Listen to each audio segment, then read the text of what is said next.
Hey guys, आप लोग का एक और एक्सप्लेनेशन वीडियो में स्वागत है। वेल, आज मैं एक ऐसी मांगा एक्सप्लेन करने वाला हूँ जो कि काफी ज्यादा हॉरिफिक है। ये मांगा काफी डिस्टर्बिंग भी है और शायद से तुम लोग को इसे देखने के बाद रात को ढंग से नींद ना आए। वेल, अगर तुम लोगों ने उज़ुमाकी देखी है तो ये मांगा भी कुछ उसी की तरह डिस्टर्बिंग होने वाली है। एंड अगर तुम लोग को ये चीजें पसंद नहीं है तो प्लीज अभी के अभी वीडियो को छोड़ दो। फिलहाल जो ये मांगा है ये वन शॉट होने वाली है और इसका नाम है द एनिग्मा ऑफ अमीगारा फॉल्ट। ये काफी अंडररेटेड यहाँ पे मांगा होने वाली है, लेकिन है काफी डरावनी। वेल, इससे पहले मांगा मैं एक्सप्लेन करूं, मैं तुम लोग को इनके यहाँ पे जो रीडर्स थे ना उनके यहाँ पे कमेंट्स भी दिखा देता हूँ कि उनका इस पे क्या रिएक्शन था। वेल, इसमें से एक बंदा बोलता है, this is so light on Ito's brand of body horror and yet this story is among the ones that got to me the most. मतलब स्टोरी में कुछ तो है। दूसरा कमेंट कहता है कि I am officially terrified. Again एक कमेंट यहाँ पे कह रहा है, wow I am fucking hate this holy shit. तो यार मांगा में कुछ तो खास है। फिलहाल ये जो मांगा है ना उसको लिखने वाले का नाम है जुनजी ईतो और ये काफी फेमस है हॉरिफिक मांगास लिखने के लिए। वेल, चलो अब मांगा की साइड बढ़ते हैं और मांगा के स्टार्ट में हम लोग यहाँ पे देखते हैं कि यार हम लोग को टेलीविजन पे बताया जा रहा होता है कि एक माउंटेन स्लाइड हुआ है या फिर तुम लोग कह सकते हो लैंड स्लाइड हुआ है। और ये लैंड स्लाइड होने के पीछे का रीजन अर्थक्वेक था। ये अर्थक्वेक इतना मैसिव था कि उस माउंटेन के आसपास के जो विलेज थे ना वो पूरी तरह से तबाह हो गए। लेकिन सरप्राइजिंगली इस अर्थक्वेक से जो लैंड स्लाइड आया उससे उस पूरे माउंटेन में एक ऐसा क्रैक सा आ गया और उस क्रैक के अंदर काफी अनयूजुअल होल्स थे जो कि यहाँ पे ह्यूमंस के शेप के थे।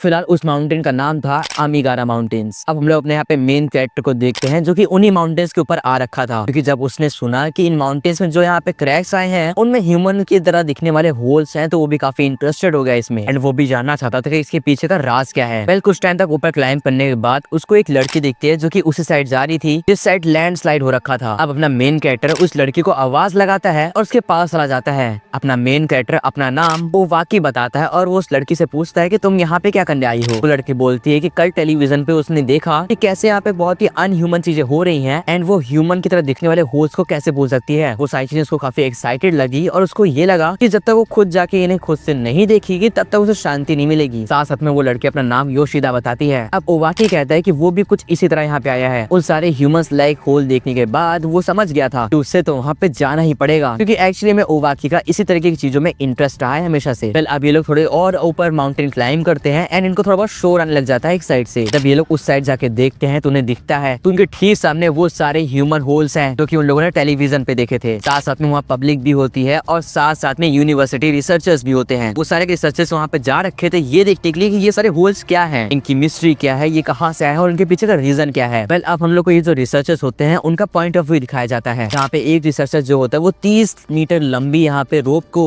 या फिर कहो एक रिसर्च टूल को उस होल के अंदर डालता है। इतना अंदर जाने के बाद भी वो रोप और अंदर जा रही थी। रिसर्चर का जो यहाँ पे टीममेट होता है वो उससे पूछता है कि आखिर ये होल्स कितने ज्यादा बड़े हैं। ये सुन के वो बोलता है कि मुझे भी कोई अंदाजा नहीं है, प्लस इनकी शेप और परफेक्शन देख के तो मुझे यकीन नहीं हो रहा कि ये होल्स बनाए किसने हैं, क्योंकि ह्यूमंस इस तरह के होल्स बना नहीं सकते और ये सारे होल्स नेचुरली भी नहीं बन सकते क्योंकि काफी एक्यूरेट हैं। जरूर से इन होल्स के पीछे बनने का रीजन या फिर यहाँ पे कोई भी चीज ऐसी है जो कि अभी तक हमें नहीं पता है और उसी को ढूंढने के लिए तो हम यहाँ पे आए हैं। फिर से हम लोग को ओसाकी और योशिदा का दिखाया जाता है। योशिदा थोड़ा सा पैनिक करती है और वहाँ से भागने लग जाती है जैसे कि कुछ ढूंढ रही हो। ओसाकी उसके पीछे भागकर वो पूछता है तुम क्या ढूंढ रही हो। इस पे योशिदा बताती है उसकी यहाँ पे आने का एक्चुअल रीजन ये था कि उसे टेलीविजन पे अपने शेप का होल देखा था। वो बता रही थी कि उसे टेलीविजन से वो होल अपनी तरफ पुकार रहा था। जी बिल्कुल ऐसा था कि वो होल जो था ना वो योशिदा को अपने तरफ अट्रैक्ट कर रहा हो। ओसाकी कहता है कि ये सब पॉसिबल नहीं हो सकता, ना जाने ये होल्स कितने सालों पहले बनाए गए होंगे, ये पॉसिबल ही नहीं है। लेकिन योशिदा बोलती कि ये मुझे भी लगा था, लेकिन पता नहीं क्यों उस होल से मुझे अलग ही कनेक्शन फील होता है, जैसे कि वो मेरा ही होल हो। या फिर सिंपल भाषा में कहो उस होल का शेप बिल्कुल मेरी बॉडी की तरह था,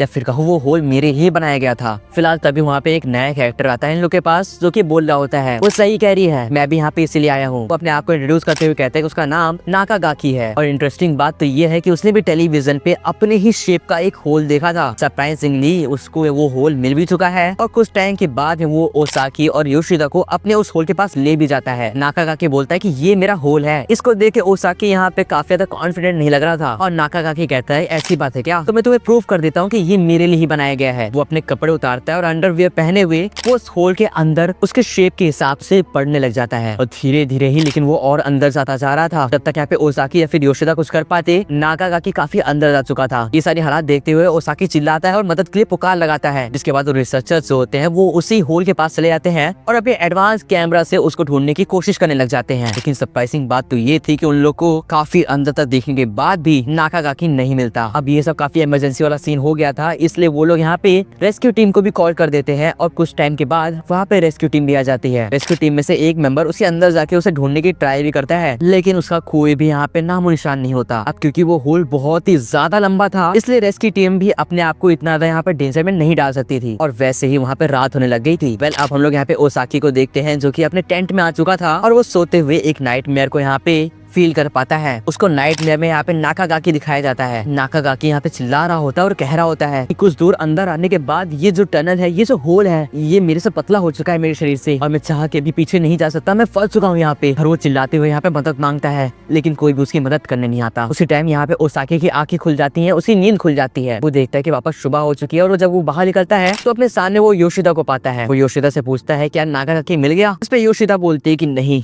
उसको वो तो नहीं मिला, लेकिन उसको और एक चीज मिल गई है जो कि उससे ज्यादा इंटरेस्टिंग है। योशिदा यहाँ पे ओसाकी से बोलती कि वो चाहती है कि ओसाकी उसके साथ जाए क्योंकि योशिदा को बहुत ही इंटरेस्टिंग चीज मिली है। अब माउंटेन को क्लाइम करते हुए वो माउंटेन यहाँ पे टॉप के एज पे आ जाते हैं और योशिदा उसके बाद जो कहती है वो बहुत ही हॉरिफिक था। वो कहती कि फाइनली उसको अपनी शेप का होल मिल चुका है जिसको ढूंढने के लिए वो यहाँ पे आई थी। उस होल को देख के ओसाकी कहता है तुम सही कह रही हो, ये होल तो बिल्कुल तुम्हारी तरह दिख रहा है, आखिर ये सब चल क्या रहा है? लेकिन तभी ओसाकी यहाँ पे योशिदा के साइड देखता है। वो देखता है कि योशिदा कांप रही होती है। ओसाकी उससे पूछता है कि तुम कांप क्यों रही हो, तुम्हें क्या हो रहा है, मुझे बताओ। और योशिदा जो कहती है वो बहुत ही हॉरिफिक होता है। योशिदा कहती है कि उसे ऐसा फील हो रहा है उसका जो ये होल है वो उसे यहाँ पे अट्रैक्ट कर रहा है और कह रहा है कि योशिदा उसमें अंदर चली जाए। वो होल उसे देख रहा होता है जैसे उसको वापस साइड अट्रैक्ट करके बुला रहा होता है। लेकिन ओसाकी कहता है कि ऐसा बिल्कुल भी मत करना, क्योंकि लास्ट नाइट यहाँ पे जो नाकागाकी के साथ उसने देखा है वो नहीं चाहता कि वो योशिदा के साथ भी ऐसा ही होते हुए दिखे। ओसाकी यहाँ पे योशिदा से बार बार कह रहा था कि ये कोइंसिडेंस हो सकता है, ये नामुमकिन है, लेकिन योशिदा बोलती है नहीं,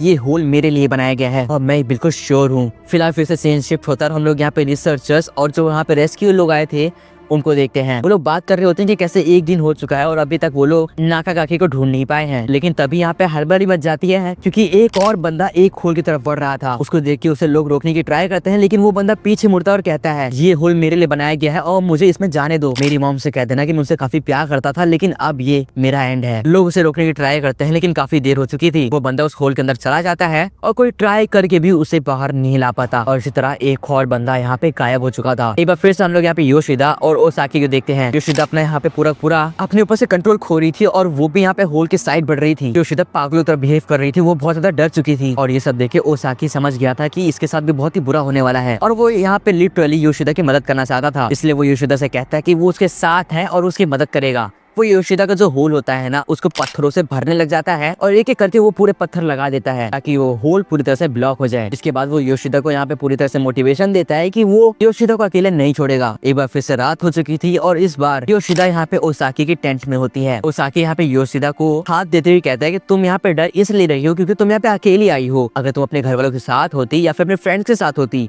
तो तुम्हें इस तरह की चीजें नहीं लगती। इस पे योशिदा बोलती है न ही उसके पेरेंट्स हैं और न ही उसके फ्रेंड्स हैं, वो हमेशा से ही अकेली रही है और इस बार भी ये पहली बार हुआ है कि किसी चीज ने उसको अपनी तरफ अट्रैक्ट करा है। लेकिन उसके बाद भी ओसाकी उससे बोलता है कि उसकी मदद करेगा और अभी तक योशिदा ओसाकी के ऊपर काफी ज्यादा भरोसा करने लग गई थी। एट लास्ट वो दोनों किस करते हैं और उसी के साथ वो दोनों वहाँ पे सो जाते हैं। एक बार फिर से ओसाकी को नाइटमेयर आता है और इस बार नाइटमेयर में वो काफी अजीब लोगों को देख रहा था, साथ साथ में वो अपने आप को भी देख पा रहा था। वो टाइम बहुत ही पुराना था लेकिन देख के ऐसा लग रहा था कि ओसाकी को यहाँ पे किसी तरीके की पनिशमेंट मिल रही है, जैसे कि वहाँ पे एक रिचुअल होता हो कि जिसने भी क्राइम करा है उसके ठीक बॉडी शेप का यहाँ पे स्टोन कट करा जाता है और उस बंदे को उसी के अंदर डाल दिया जाता है। और सेम काम यहाँ पे ओसाकी को भी करना होता है। ओसाकी उस होल के अंदर चला जाता है और एक बार उस होल के अंदर चला जाने के बाद उसे मालूम पड़ता है कि वो पीछे नहीं आ सकता। वेल, होता तो ये ड्रीम ही है लेकिन होता काफी ज्यादा यहाँ पे हॉरिफिक है। जैसे जैसे ओसाकी आगे बढ़ रहा था वो होल और भी पतला होता जा रहा था और उसे फील हो रहा था कि उसकी जो नेक है ना वो स्ट्रेच हो रही है, जैसे कि होल ऐसा करना चाहता हो। और धीरे धीरे उसकी नेक और उसका बॉडी इतनी ज्यादा स्लिम और स्ट्रेच हो जाती है कि वो अपने नाइटमेयर से उठ जाता है। वो अपने बगल में देखता है जहाँ पे योशिदा नहीं होती।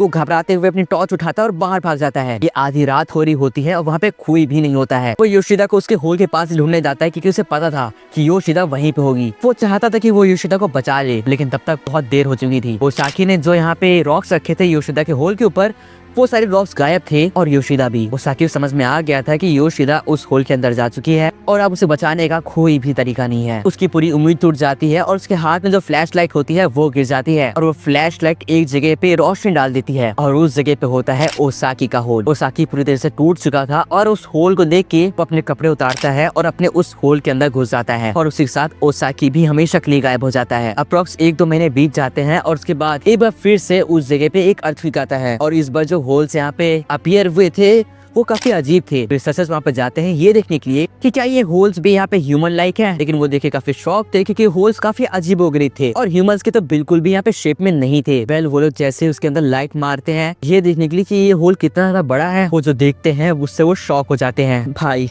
ये मांगा तो सच में काफी डिस्टर्बिंग है। वेल लास्ट सीन तुम लोगों को भी काफी डिस्टर्ब कर देगा। वो देखते हैं कि उस साइड से लोगों की बॉडी इस साइड रेंगती हुई आ रही थी जो कि पूरी तरह से पिचक चुकी थी या फिर बोलो उनका पूरा शेप खत्म हो चुका था और वहीं पे ये हॉरिफिक मांगा खत्म हो जाती है। पहले अपने पीछे काफी सवाल भी छोड़ के जाती है कि ये सारे होल्स कैसे आए, इनको किसने बनाया और इनका मतलब क्या था। लेकिन ओसाकी की ड्रीम से ये तो मालूम पड़ जाता है कि एक तरीके से ये पनिशमेंट देने का तरीका था या फिर कहो गॉड्स की दी हुई पनिशमेंट, क्योंकि ये पूरे होल्स काफी अननेचुरल थे, इन्हें कोई ह्यूमन नहीं बना सकता था। वेल गाइस आप लोग को ये स्टोरी और ये मांगा कैसे लगी कमेंट से बताना। शायद इस पे कम व्यूज है लेकिन ठीक है। वेल मैं आपसे मिलता हूँ किसी और नेक्स्ट वीडियो में। Till then good bye.